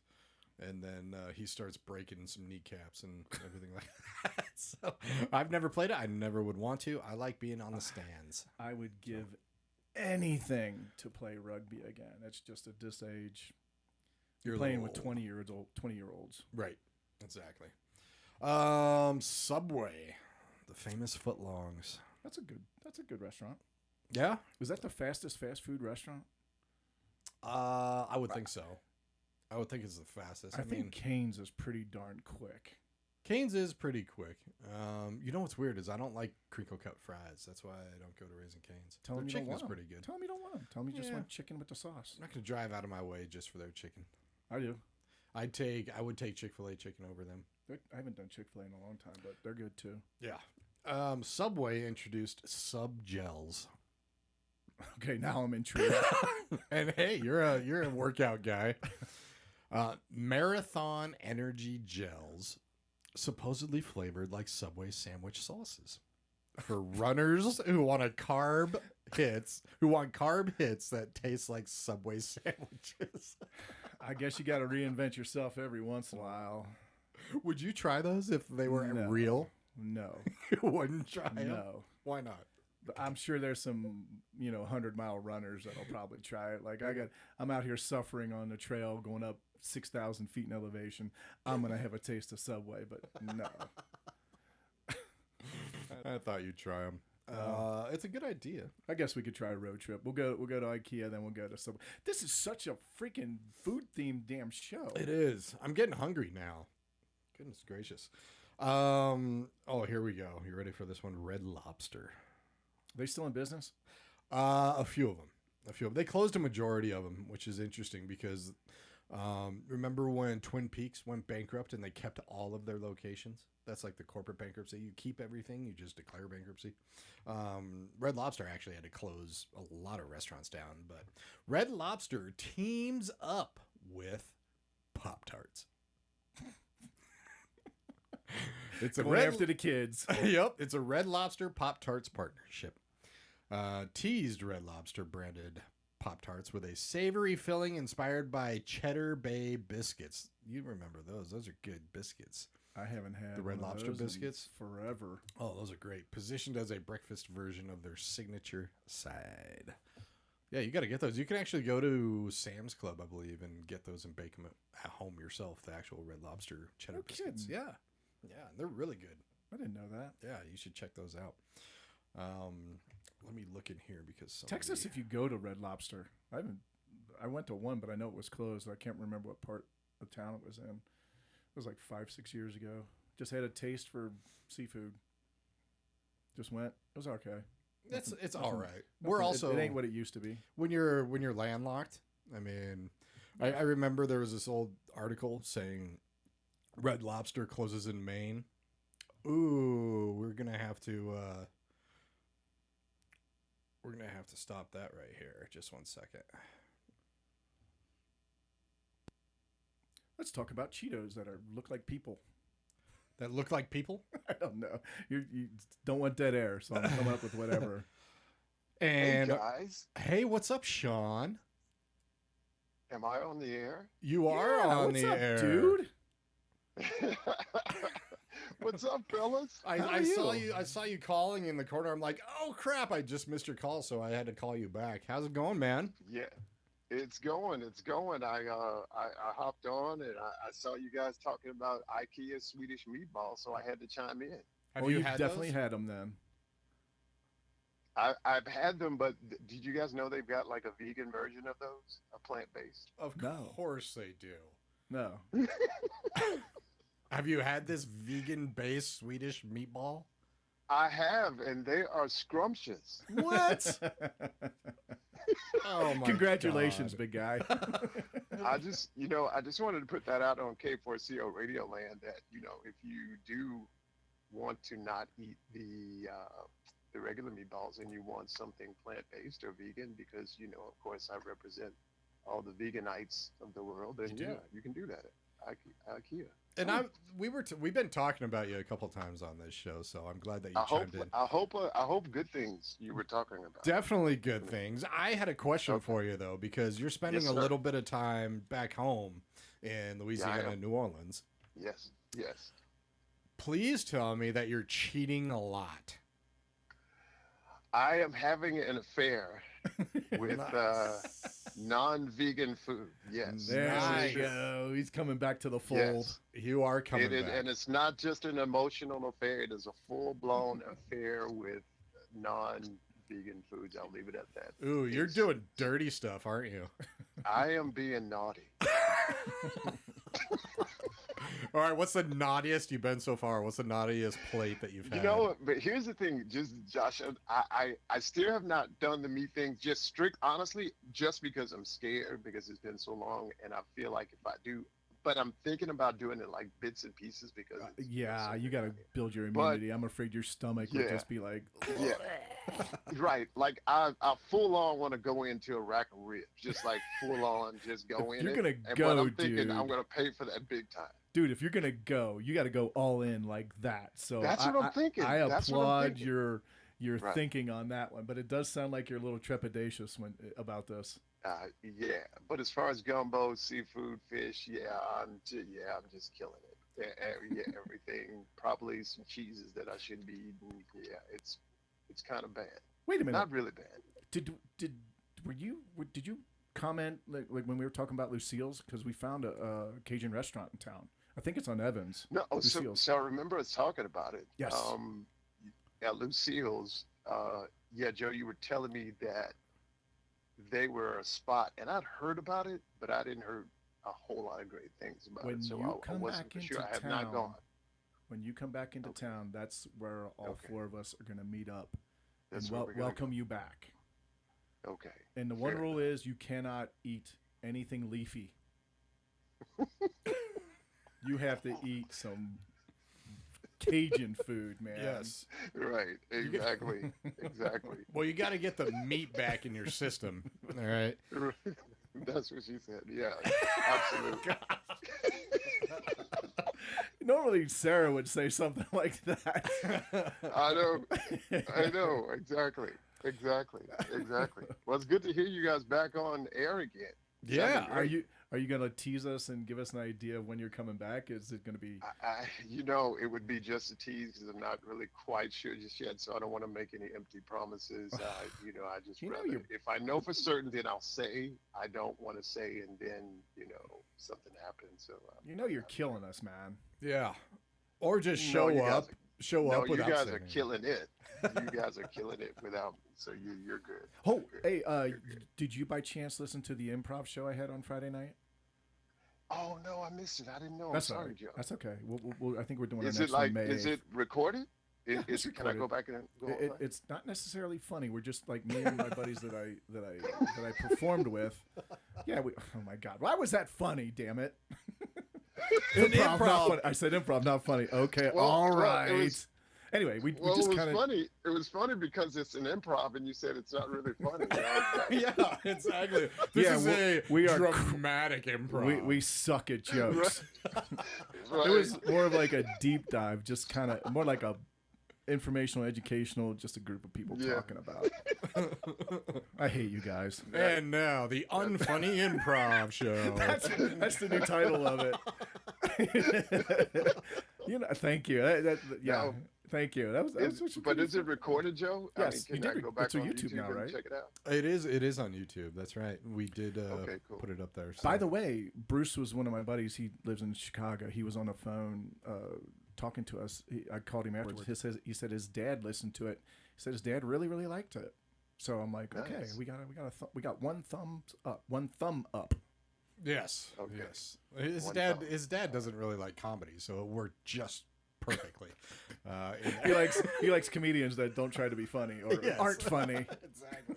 Right. Oh, I got it. Right. We'll give you one more question, Sean. No, I have one too. So Yeah, of one course. each. Sean, Yeah, if no, you, no. Let's fire away while I get the chance. If Yeah. you had a choice, would you rather get up on stage with a group of people and do improv, or would you want to do your own stand-up comedy show? Anybody that knows me know it's hard for me to just do things on my own or just highlight myself. So it'd probably be a group. I think it would be fun. Like, I think it would be fun, like, to do. I don't know how to do too much improv. I'm sure I could wing it, but it'd be fun. Like, if I did that with you, Joe, or some people, and Josh, and I think that would be more fun than me doing it by myself. That was one of our topics. And you improv when you're in town and we're doing a show here and there. But Yeah. one of the topics was, what's harder, stand-up comedy or improv? And all of us said the same thing, like stand-up comedy is harder than improv. I think, yeah, because it's just like if you don't deliver, Yep. it's all on you. Yep. So like if you're like in a group and somebody screws up, that somebody could be somebody else, Well, and it's not necessarily you. So Well- let's say I'm with you guys, and then as a group we might suck, but really I was the reason why we suck. So so they wouldn't look at you. But if I'm by myself and I suck, there is no excuse. It's That all is- on me. the beauty of improv, if we do something crappy, that sometimes can be a plus for an improv group. Yeah. But secondly, yeah. if we do something that's bad, that could inspire one of the teammates, and then we could take a scene and really make it explode. So, yes, improv is definitely easy. I'll say easier than stand-up comedy. And I ahead. think even just like what we do on the show, where that's another thing, like you mentioned, Joe, like if somebody said something, us knowing each other, if somebody does something, the other person can always kind of come in and back them up or do something to catch them when they're falling, if you Yes. will. Yes. Yeah. Exactly. Yeah. What's your question? Well, so more of a reaction too, because we kind of mentioned you. I said even Sean wouldn't do this. We were talking about another world record where a man dined at 28 Michelin star restaurants in New York in 24 hours. Oh. And In 24 hours? In 24 hours. But this is the funny thing is in the article it said he highlighted standout dishes, including a Jonah crab salad. If you're going to a Michelin star restaurant in New York, are you ordering a salad, Sean? You know what? As vegan as I am, hell no. Exactly. That's why we like you. That's I mean, you're real. No, if you're gonna go Michelin 5-star restaurant in New York and you just eat a salad, that's stupid. Yes, exactly. That's like going to New York and ordering like a tofu vegan pizza. Only the runway models go to a Michelin 5-star Michelin restaurant. And I'll have a salad. If I With was a drop of dressing. if I was going on a Light date, dressing. if I was going on a date and the date that I was with ordered a salad at a Michelin star restaurant, that's the last date that I'm taking her on. I think there's a lot Yeah, of dudes out there. Like, that's an immediate red flag. Yes. Yeah. Girls, if you go on a date with a guy, don't be afraid to eat. Just eat. Just eat. Just Exactly. I actually kind of find it attractive, like if a girl, I mean, not if she's like, leave me alone, I'm starving, but I'm just saying. Yeah, exactly. With that voice would be a turn on too. Yeah, I kind of find it attractive to see a girl just like eat and just like eat. You know, if you're hungry, just eat. I kind of like it, honestly. Yeah. Heck yeah. Well, I'm so glad you're cheating, buddy. Absolutely, buddy. I thought I'd call in and say hi. And you guys are doing great. I've been listening a little bit, so let me call these guys. God bless you, brother. We miss you. Definitely. We really All right, do. you guys have a good one. We will always put you through when you call on All right. Sundays. And hey, if you do end up eating meat, please video it and send it to me. I was just about to say if I do, like if I decide to go just absolutely ham, as the kids say, on a rack of ribs, I'm gonna video it and then you can put it on. Awesome. I would love to have, some of our people just put like this music to it and make it a big production. Some slow motion. Oh yeah, exactly. Yeah, Yes. I'll send it. You can just edit it and just put just some AC/DC music to it or whatever. We'll see how many true purist vegans we can piss off. Exactly. Yep. Exactly. How's your foot thing going on OnlyFans? Are you a millionaire yet? Your sexy feet. Got any foot groupies? I mean, I'm trying to keep it low key, so I can't say, because I don't want anybody to know it's actually me. They're just supposed to look at the feet and fall in love, not necessarily, Don't say your handle. Don't say your handle on the show. I won't say my handle. Yeah. I won't say my handle. All right. He's gonna do it now. You have to do it because Exactly. we need material to make fun of. We'll just walk around that topic. It's so good to hear from you, Sean. All right, brothers. Good to hear from you guys. Take care, buddy.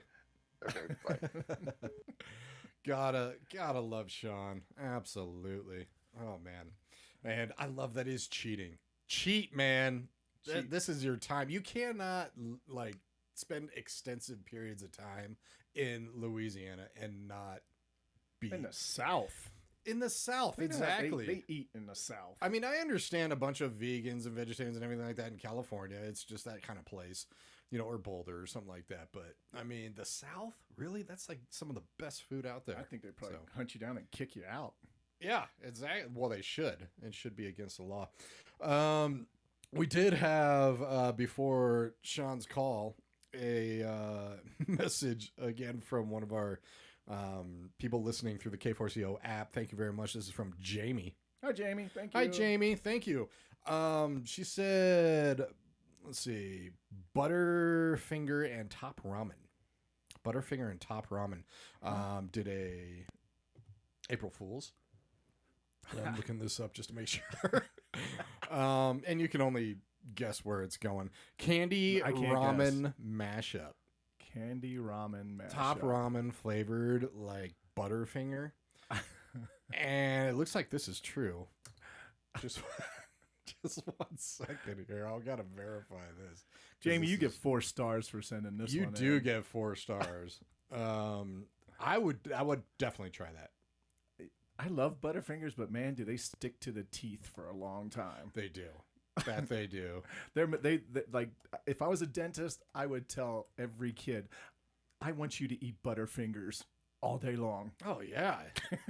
Well, but then you'd have to clean them, and people have. That's to go to constant dentists. business, man. True. Very true. I'd be the evil dentist. So it was a fake product. It should be real. So Top Ramen Butterfinger calling it the collab of the century. Chunks of peanut butter to give crispity, crunchy sweetness over salty noodles. I would so try this thing. You know who would eat that would be people that go backpacking because they need the noodles for the carbs and the sugar for the carbs. Yeah. That would go over for backpackers, campers, stuff like that for sure. Were you one of the crazy people that ate Top Ramen without cooking it? I didn't know you could. Yeah, like just kind of eat it dry. No. Yeah, It's like eating a rice cake. I know, it's disgusting. You might as well just call it eating crap cake. The only thing I will say is my mom at some point, like it was a while ago, and thankfully she got rid of it. She likes putting crunchy stuff in salads, so like she puts crushed almonds and stuff like that. Yeah. And really good, walnuts, I do, whatever it is.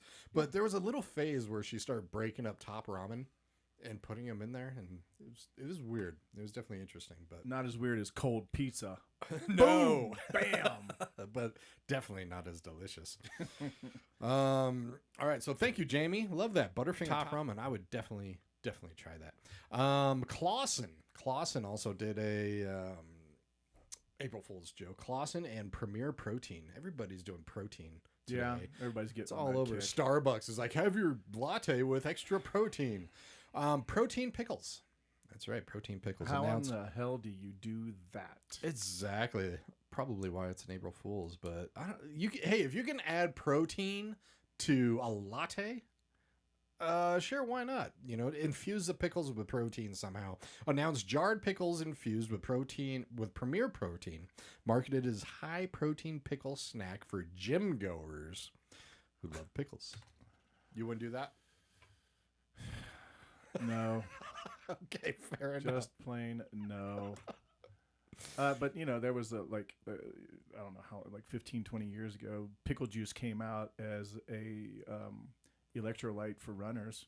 Just like bottle of pickle juice. That's it, because of the salt in it and stuff like that. I do remember that, and It went over big. What's that? I think it went over pretty big. It did. No, and you know what else did pretty big?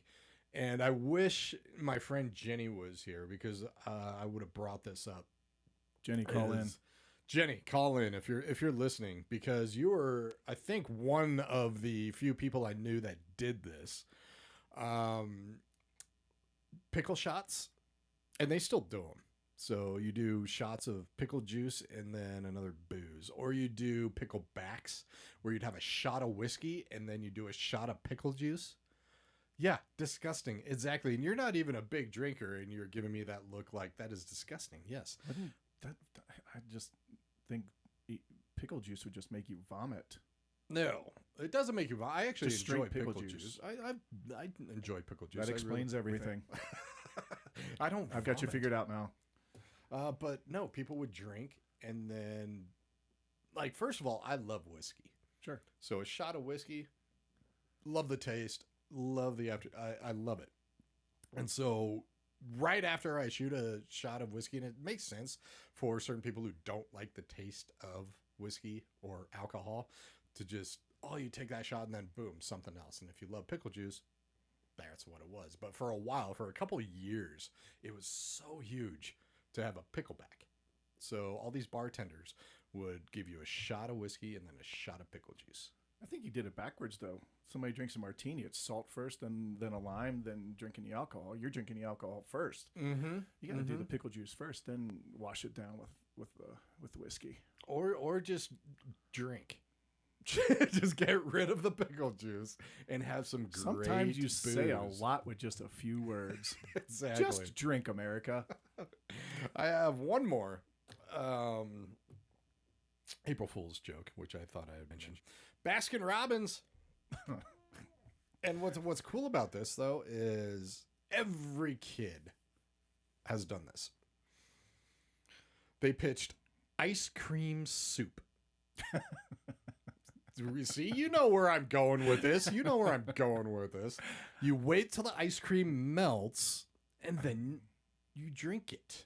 But they pitched it, ice cream soup, a melted ice cream product as a new way to enjoy your flavors with a spoon and a straw. Isn't that just kind of a Does it melted take longer in milkshake? wintertime?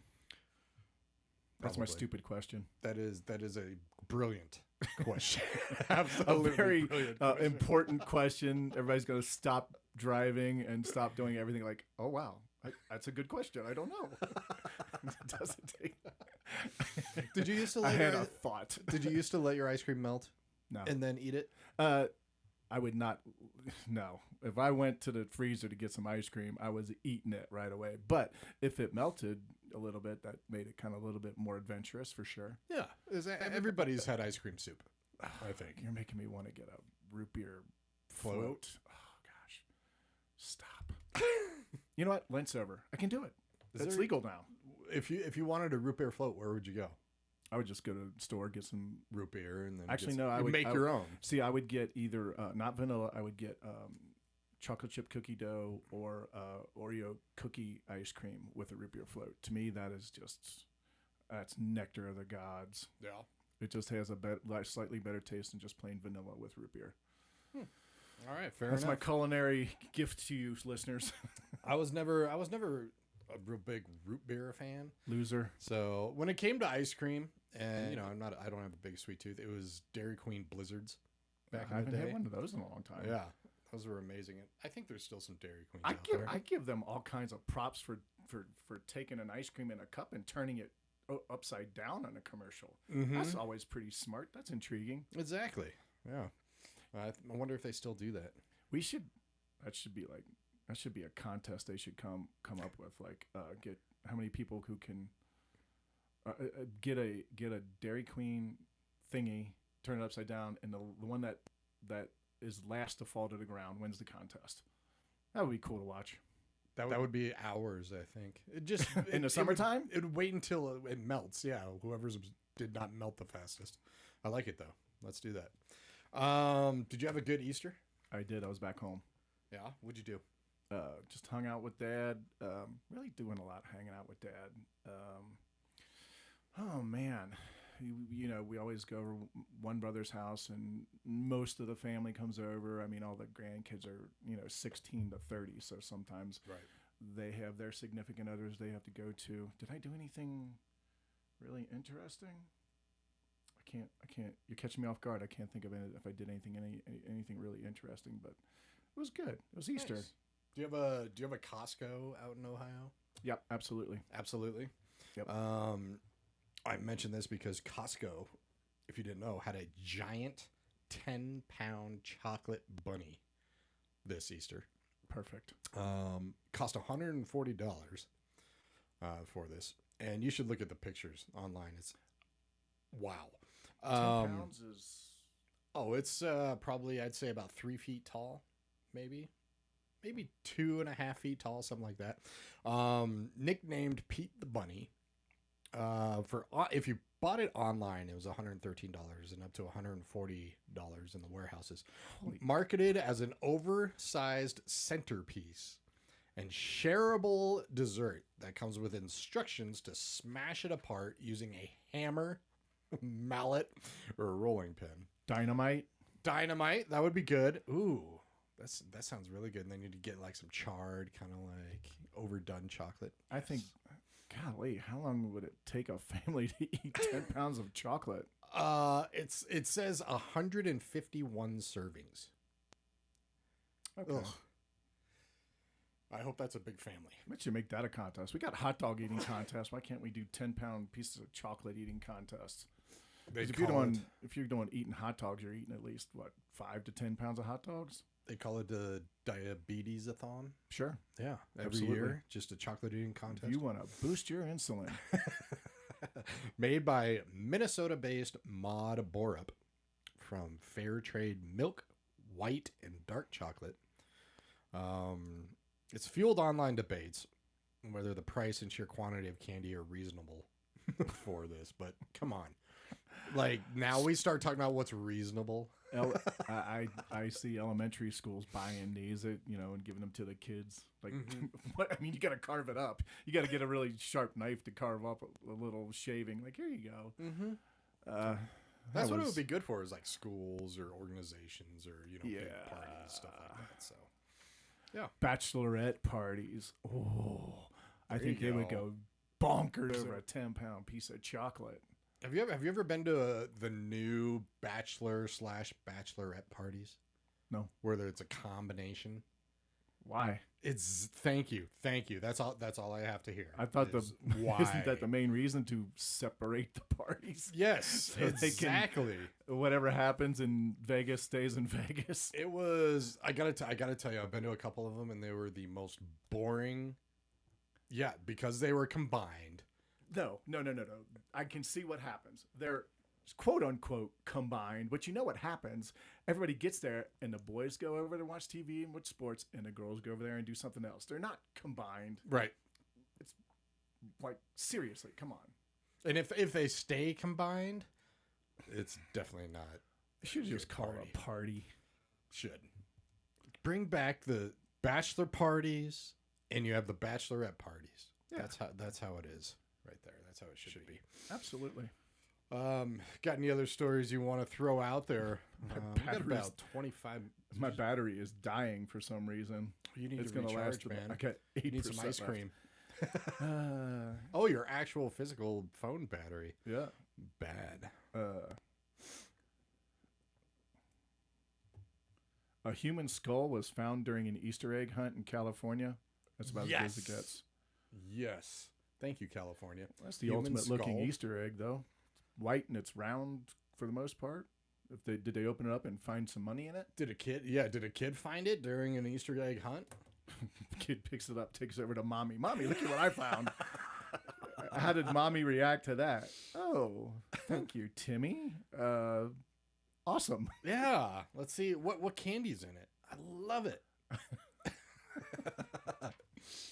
I actually went on an Easter egg hunt yesterday. It wasn't me, kids, but You're a liar. You did it. Come on. no, Tell I the didn't. truth. No, I didn't. Whatever.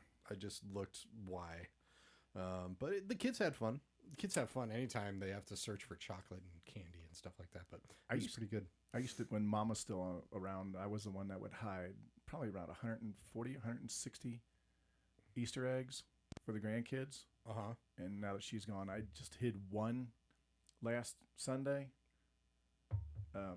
That was it, just one. And my one niece, she's got the record. She found it. It's the one kidney bean that has the money in it. She finds it almost every year. I think she's cheating. She's either reading my mind or she's cheating.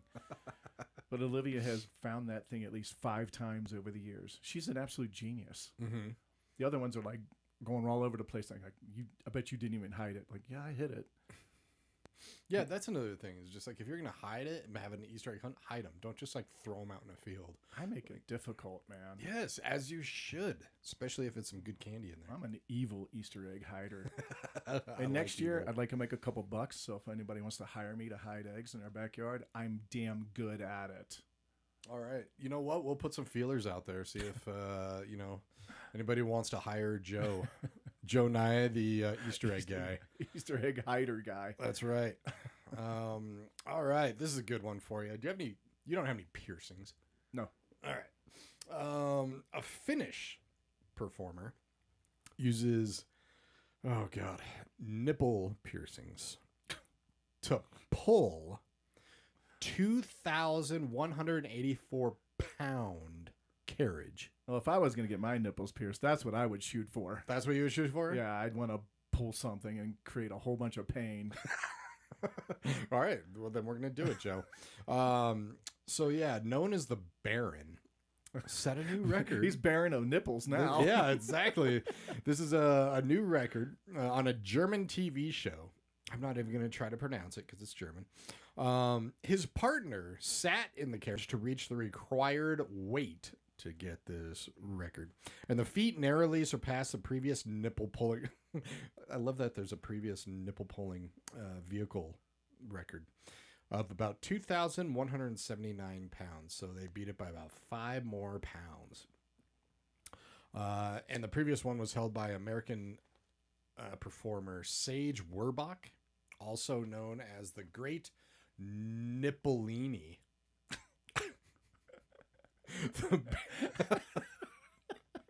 The Baron, who already held a Guinness title from 2013 for the heaviest weighted lifted by the nipples, described his strength as having the world's strongest nipples, underscoring the bizarre but highly specialized nature of this Okay, record. this is just proof positive that women are smarter than men, because women do not do this stupid stuff. Only us dudes. I guarantee you there is a woman nipple pulling vehicle thing on Guinness. I'll bet you $1. Way too smart to do that, man. I'll bet you $1. Only right there. us. All right. Is there a Guinness World You're an idiot. Record? Really, you're looking it up. Oh, I You're a am. goof. I am. Pulling weight with a... Because you said, I'm sorry, men are stupid. Men are definitely very stupid, Joe. I agree with that. I definitely agree with that. But, there does not appear to be a Guinness World Record specifically for women pulling nipple piercing. Only men do this. Oh my They need gosh. to change it to only idiots. Only idiot men decide I'm going to get my nipple pierced and then pull a car. Where would this world be without women to push us forward and progress us? Oh, it's so Golly, great. we are so goofy. I love it. I love it. Thank you, men, all over the place. Did he win anything for doing this? Oh, I'm sure not. He should have won a 10-pound Easter egg or something. Something, exactly. I can't even clap for him. I just dude, oh, his threshold for pain is huge. Okay, fine. I'll give him that. Hey, wait. Let's see. I don't think there was any award. Oh, wait, yes. Oh, well, no, that doesn't make sense. You can't. Did he win something? Like cash or... It just says he won the Guinness Award. That doesn't count. There is no indication that he won anything for this. Absolutely nothing. He was just on a TV show, that German TV show I mentioned. I guess nipple pullers all over the world are giving him some props. Yes. Yes. I need to look up this German TV show now. I got to see this thing. But keeping with the theme of stupid men, I like that. There's probably 8 gazillion stories for that on Oh, on yes. the net. But sometimes you got to thank God for stupid men because they do really cool things that no one else would think of. No woman would ever think of it. Yeah. Because it's just horrible. But a British tinkerer named Michael Wallhead turned a standard wheeled garbage bin into a legit race machine. So a trash can. Okay. Now recognized as the world's fastest wheelie bin, capable of hitting 66 miles an hour. Originally set in official Guinness World Record in 2023 when his bin hit 55, but he's been working at it. And he beat his own record, going 66 miles an hour in a trash bin. Now, I would ride that. I would. I would definitely ride that. I would. know it. Of He course. was smart enough to create the Formula One or #1 formula for that. Mm-hmm. That was bad. I'm sorry. That was just horrible. I was trying to do a pun. It sucked. Wouldn't it be number 2? No, that's when you go use the restroom. Oh, okay. I wonder, have they ever tried to race porta potties? I've heard about that. I have heard about that. If they're racing porta potties, That's one thing. If they're racing porta potties that need to be emptied, that's a whole nother race. That would be interesting to watch from a distance. That's the better and not race. be downwind. I'd watch that over NASCAR. I mean, NASCAR, they just go in circles. At least with a porta potty number 2 race, there's excitement right there. You know there is. Oh man! So congratulations for all this fun stuff. We need to do a show of just the dumbest things that guys do. Oh, yes. I'm writing that one down. I'd say the dumbest things that girls do, do, but they don't really do dumb things like guys do. That is true. Girls, we need your help. Just text in the dumbest thing that a guy has done. It doesn't even need to woo you. It doesn't need to be if he was a friend. Doesn't matter. The dumbest things that guys do. Yep. Help us out. I mean, I'm sure Sarah's probably she's probably like going down the laundry list right now. Oh yeah. Oh yeah. Let's kind of stick with this a little bit because there's a lot of fun stuff. Dad dubbed Mr. World Records skis. Have you ever skied, Joe? Mm-hmm. You have. Do you like skiing? I do. I just haven't done it in a long time, and I'm not good at it. All right, fair enough. But Mr. World Records, Johnny Buckingham, a prolific Guinness World Records enthusiast, known online as Mr. World Records, was towed behind a vehicle in a parking lot. And this is the cool thing, because when I was a kid, we did this, where you tie a rope to a vehicle and then you're on a sled. I never did skis. We did sleds and stuff like that. But it was a rope behind a vehicle in a parking lot, reached, and he's on skis, 69 miles an hour on skis. But here's the thing. He earned the title for the fastest towed asphalt skiing. No snow on the ground, Joe. Actual asphalt in a parking lot on skis. Ouch. He said he dedicated the daring feat to his young son, Hurricane Thomas. Good name. Yeah. Hoping to inspire him to set big goals and pursue excellent. Buckingham already holds more than a dozen records, and that's another great thing about Guinness World Records. You can record in anything. If you think of something stupid, as long as you're the first person to think of it, you can have your own record. Including achievements involving fire knife spins, rapid travel to all 7 continents, popping 100 balloons with his feet, and other quirky stunts performed under strict Guinness rules. But 69 miles an hour on asphalt. Oh my goodness. I really can't say anything funny about this guy because he is so creative. He's my hero. He's creative, and he's doing it for his son to say, hey, anything's possible. Follow your dreams, reach your goals, dream big, whatever. Exactly. Kudos to the guy. He's one of my heroes right there. I love it. I would never think about it. I remember skiing, and if there's not enough snow on the mountain, we call it rock skiing. We call it this winter. Yeah, this winter, exactly. Oh man, I still feel so bad for all the people that bought epic passes. I feel sorry for the ski resorts all day long, man. I don't know if you can buy insurance on a drought. Nope. You can't, and they still have to pay other people. I don't know if they laid off people just because of the ski season. I know. I saw something where they were just cutting back hours. Mm-hmm. They may have laid off some people too, and that's a great college job. I never did it, but I mean, so many young kids just like live for that. Mm-hmm. Exactly. And it's, a definite bummer. I can see, I guess that's Evans over there. I can see some snow still on Evans. There is a little bit, but at this time, most years, they're still very snow-capped. And they are not. So just hope and pray we're getting snow in June, at least in the higher elevations. Yeah. Pray. I'm pretty sure our summer is just going to be absolutely horrible. Here, so they already, as I said, they already sent out the water restrictions in many different places. Denver is just charging more for water, which is hilarious. I don't know how much that's going to stop people from using water. I really don't think it will at all. I don't think it will at all. You got to regulate it. You know what's interesting too? It kind of makes sense, but they said over your normal usage, I think they said. You know what I'll do? I'll just take a shower once a week. That's how I'll give back. Can you make that like Sunday mornings? Joe, please. This is a small studio. We usually have guests in here.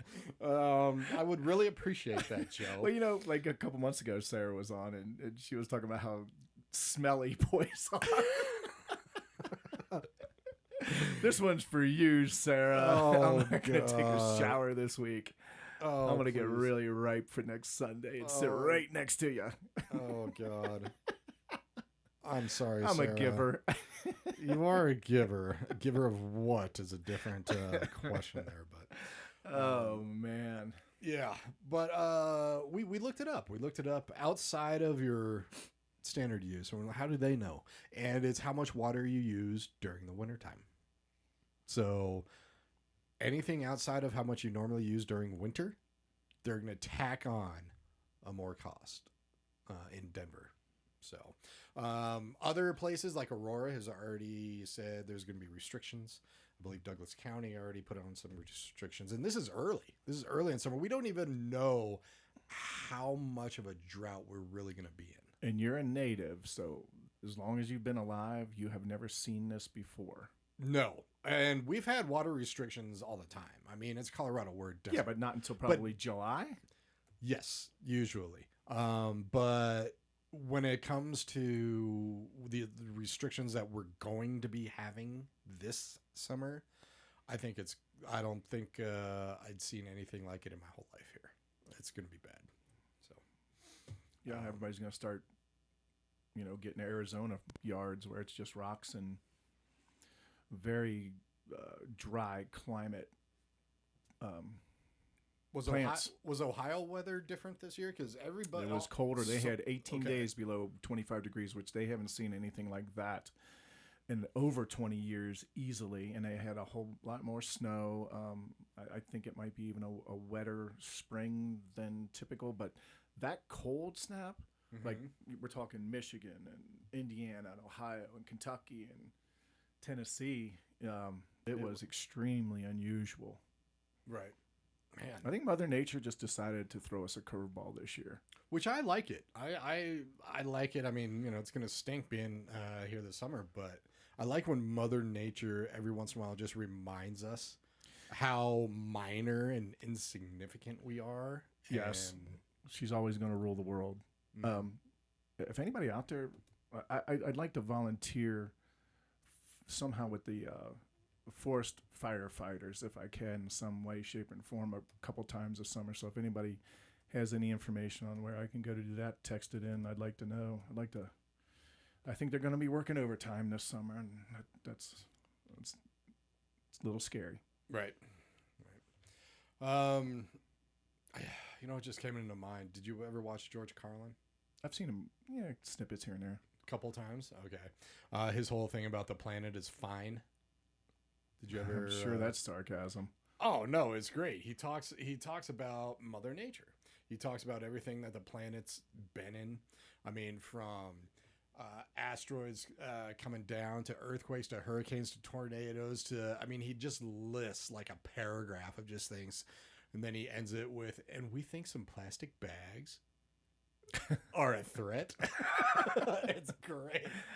But, Mother Nature's in complete control. yeah, and she definitely told us how insignificant we are this year so far, because a lot of states have it's been weird. It's been so weird. Yeah, is this an El Nino thingy? Is it? I don't know. I really don't understand El Nino anyway. Neither do I. Only time will tell if it actually El is. Nino, if you're out there, please call in and explain yourself. Give us a scholastic lesson. You can text us too. Yeah. Send us a text, El Nino. Oh man. Hopefully everybody has some good plans for this Sunday. Do you have some good plans for today?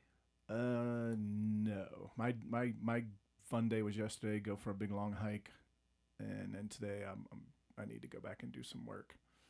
Cool. Get ahead of the game. Right. Well, make sure, if you just kind of caught the end of this, the podcast you can find on the K4CO Radio YouTube channel. Just click on podcast and you'll see Let's Talk America. and you'll see all the episodes that we have had. We have been gone for a couple of weeks, but we are back, ladies and gentlemen. We'll be back next Sunday as well. I almost feel like I got to apologize for being gone for 3-4 weeks, but You know what? I want to hear an apology, Joe. You and Sarah were south of the border taking a vacation, and then we had Easter. So Easter I get, but Right. I just kind of I feel bad we didn't entertain the folks for a couple weeks. So I mean, we're did. back, it was though. just We're it was back. just We had good reruns. reasons. It was reruns. You had good reasons. Yeah, we had some good reasons. So, but Joe is going to do his little spiel here that he loves doing at the end of Let's Talk America. And we love being here. We love kind of telling you different news stories, different things that are fun, because you turn on any other news or anything like that, all you hear is bad news. All you hear is stuff that does not entertain. So that's why we do what we do. Yeah. So to all our listeners out there, thank you. From the bottom of our hearts, we so appreciate you listening to us. You could be doing any number of things, and you chose to put us on and check us out and listen. Hopefully we got you to smile a couple times, and thank you for the people that texted in. I think that's probably a record there. I think we had the most people call in and text in. And we do like when people text in just saying, "Hey, good job. Hey, we like listening to you." That's always fun. Yeah. So we appreciate people calling in. We do this for you, honestly, because the world is a little wonky right now. Mm-hmm. If you're so kind, if you laughed once or twice, just do us a small favor. Pull out your phone, send a text message to 2 family members, 2 friends, and just say, "Hey, you got to check out k4coradio.com on Sundays from 10 to 12 Mountain Time." But most importantly, thank you. Especially if you know people who love a wide variety of music. Just send this out to them, because outside of shows and interviews, we play, from Frank Sinatra to Black Sabbath to Jelly Roll to Nine Inch Nails to the Beatles, the Beach Boys. I mean, pretty much 1940s all the way through today. Mellow to metal is what we like to say. So, and of course, at nighttime, that's when the metal and the harder rock usually comes in. However, after Let's Talk America, you have a good mix of some alternative, some hard rock, and some punk for a couple hours, which is really nice. So really get your Sunday going. And definitely listen to us. And you can always message the station through the K4CO Radio mobile app. If you don't have it, download it. What's great about it is when K4CO was building it, or hired it to be built, we said, we don't want any junk. We don't want any ads. We don't want any, just anything except you open the app and it plays our station. And that's exactly what they did for us, which is great. So share that, and hopefully listen to some good music today for this wonderful Sunday. And it's going to be hot today. Have a good one. That's right. Take care, everybody. Have a good one, and you'll be hearing from us next Sunday, only on K4CO. Let's talk America, where everything is fun. We talk about the world and what is going on.